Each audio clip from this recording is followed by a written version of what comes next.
কাজী নজরুল ইসলাম এই নামটি চলচ্চিত্রের আবির্ভাব হয় 1961 সালে, সম্ভবত আমি যদি ভুল না করি।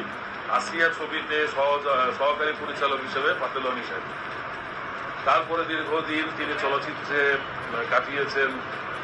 তার অনেক অনেক উল্লেখযোগ্য ছবি, এগুলো সবগুলোই তার উল্লেখযোগ্য ছবি। মানে মানুষ ব্যবসা সফল ছবি বানানোর চিন্তা করতেন, আর উনি চিন্তা করতেন যে দর্শক কোন ছবিটাকে সাদরে গ্রহণ করবে, যে ছবিটা দর্শকের কাছে প্রিয় হয়ে থাকবে, অনন্তকাল যে ছবিটা বেঁচে থাকবে, সেই ধরনের ছবি আমরা চিন্তা করি। এরকম একজন চলচ্চিত্র ব্যক্তিত্বের সাথে কিছুটা দিন অতিবাহিত করতে পারা, এরকম একটা মনোবল সম্পন্ন প্রিয় চিত্তের মানুষের নেতৃত্বে কিছুদিন রাজনীতি করতে পারাটা আমার জন্য সৌভাগ্যের।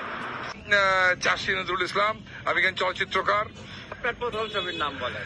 আমি তো ভাই প্রথম ছবি করেছিলাম মুক্তিযুদ্ধের উপর, ওরা 11 জন করেছিল প্রথম ছবি। এরপরে সালে রিলিজ হয়েছে সেটা 1972 নির্মাণ করেছি, 1972 রিলিজ হয়েছে। আপনি মোট কতগুলো ছবি নির্মাণ করেন? 30টা মতো ছবি নির্মাণ করেছি। কিছু উল্লেখযোগ্য ছবির নাম বলেন। ওরা 11 জন, সংগ্রাম, হাঙ্গর নদী গ্রেনেড, মেঘের পর মেঘ, ধ্রুবতারা, দেবদাস, শুভদা, ভালো মানুষ, আরো অনেকের নাম মনে পড়ে যায়, শিল্পী, হাসন রাজা ইত্যাদি ইত্যাদি। কোন কোন ছবিতে রাষ্ট্রীয় পুরস্কার পেয়েছেন? রাষ্ট্রীয় পুরস্কার পেয়েছি, শুভদার জন্য শ্রেষ্ঠ চলচ্চিত্রকার পেয়েছি, হাঙ্গর নদী গ্রেনেড ছবির জন্য শ্রেষ্ঠ চলচ্চিত্র পরিচালক পেয়েছি। আপনাকে অনেক অনেক অনেক ধন্যবাদ।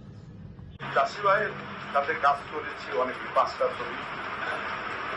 ছবিতে কাজ করছি। কাশি ভাই প্রথম অবস্থায় তো, কারণ তখন আমরা অ্যাসিস্ট্যান্ট ডাইরেক্টর ছিলাম প্রায় 7 জন।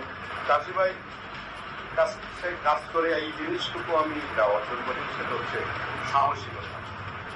যে কোনো জায়গায়, যে কোনো পরিস্থিতিতে চলচ্চিত্র শুটিং করার জন্য একেবারে যেখানে করা সম্ভব না সেইখানেও সে শুটিং করতে পদ্ধতি এইভাবেই শুটিং করতে হবে চলচ্চিত্র, কারণ এটি আমার দরকার। একটা সাধারণ মানুষ, রক্তে মাংসে করা মানুষ, তার যে মেধা, তিনি জেনেটিক্যালি যে ট্যালেন্টটাকে তিনি নিয়ে পৃথিবীতে এসেছেন, সেই ট্যালেন্টটাকে উনি সম্পূর্ণভাবে প্রস্ফুটিত করে, নার্সিং করে, সাধনা করে, তার শুরুটাই হয়েছিল যেটা আমি মনে করি ওরা 11 জন ছবির মাধ্যমে।